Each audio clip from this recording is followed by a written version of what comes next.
Good evening. This is Wednesday, September 17th, 48 days until the 2008 presidential election. McCain campaign manager Rick Davis declared the presidency would be decided on personalities and not the issues. Americans are tonight declaring otherwise. One issue, paramount, the economy.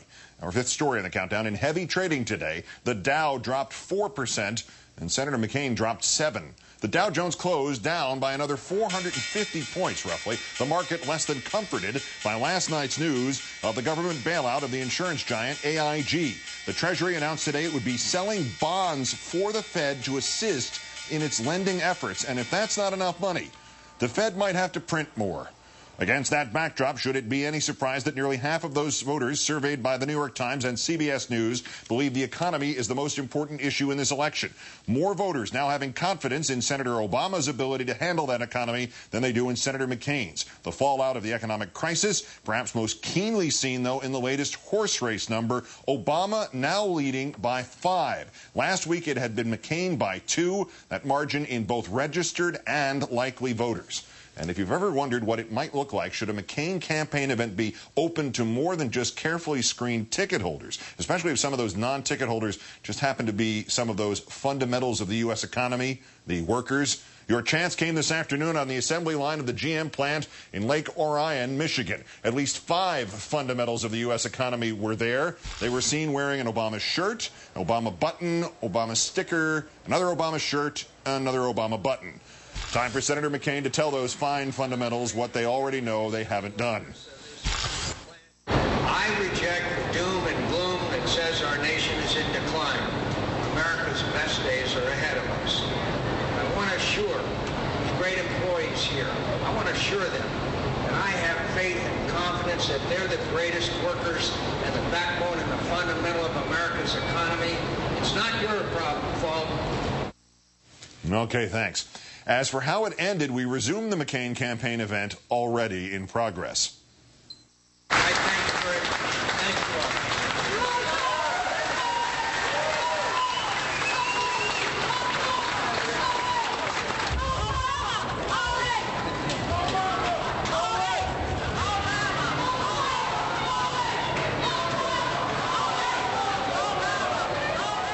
Senator Obama of Obama 08 making the case in Nevada this afternoon that his opponent's attempts at reform need to begin inside his own campaign. Yesterday, John McCain actually said that if he's president, he'll take on, and I quote, the old boys network in Washington. I'm not making this up. This is somebody who's been in Congress for 26 years, who put 7 of the most powerful Washington lobbyists in charge of his campaign. And now he tells us that he's the one who's going to take on the old boys network.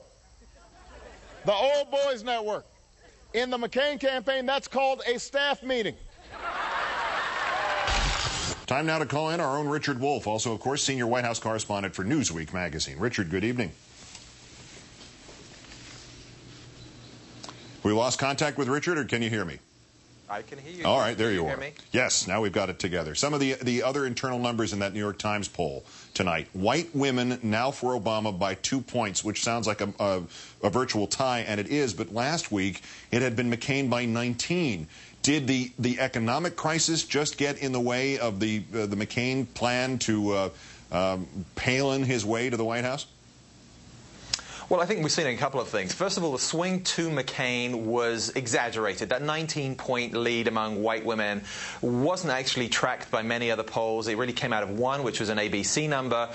And the movement in not just the CBS poll, but in a bunch of others, has shown the same pattern, which is a gradual shift away from McCain and Palin, a deflation of that bubble. And that's normal because we've seen in other elections that post-convention, these bubbles tend to deflate. Remember that when Ferraro was picked by Mondale, they went up by 14 points before that bubble declined. And then you have other stories encroaching in. And I think there was a tone shift in the coverage, in the tenor of the debate, and the way it was covered in the media, really starting just before the 9/11 anniversary, that forum that both the candidates had. And beyond that, the economy has encroached in a way that I think has just introduced a much more serious debate between the two people at the top of the ticket. There's another interesting interior number there, voters and enthusiasm, harboring fewer reservations about Senator Obama.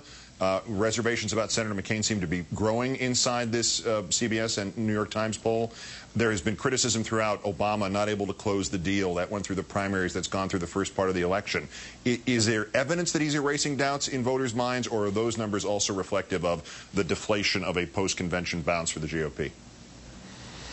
Well, remember, this has been part of the Obama strategy. They have come out of the convention period pushing very hard, spending money on hard-hitting ads. You've got the candidate landing zingers every day. This is an aggressive, robust, and sometimes negative push by the Obama campaign. They are trying to raise doubts about McCain, and it's been effective in much the same way that McCain spending money on negative advertising was effective. Remember, the bigger track of the Obama campaign was to spend money early on field operation, on the grassroots effort that doesn't show up in the polls. Now they're putting it into ads and spending heavily. It is moving the needle for them. Is it their work, or is this to some degree McCain's work in a negative sense, in so much as, especially in the last couple of days, Obama has rolled out parts of an economic crisis resolution plan, and John McCain has basically said, well, I don't need to tell you anything, just trust me, I'm the guy who can do this. Is it more about McCain, or is it more about Obama?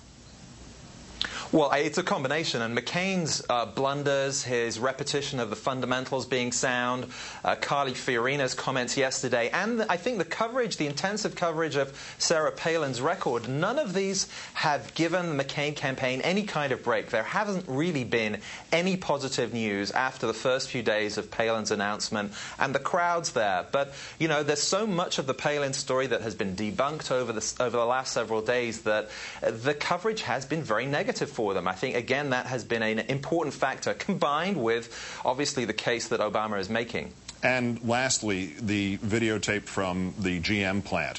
Those seem to be the sort of mistakes that a campaign makes when there is a crisis. Is that the sense with the McCain campaign? They put their guy out, and as he's working his way through the crowd, an Obama chant begins? Yeah, the problem here at this stage, especially going in the last few weeks of the general election, is the unpredictable moment. It'll happen in the debates. It's happening now, especially with a campaign that is so tightly scripted as McCain and Palin have been in recent days. So yes, this kind of moment can crystallize what people are already thinking. Richard Wolff of Newsweek and MSNBC, as always, great thanks, and particularly today, happy birthday. Thank you, Keith. I'm glad you wasted some of it with us.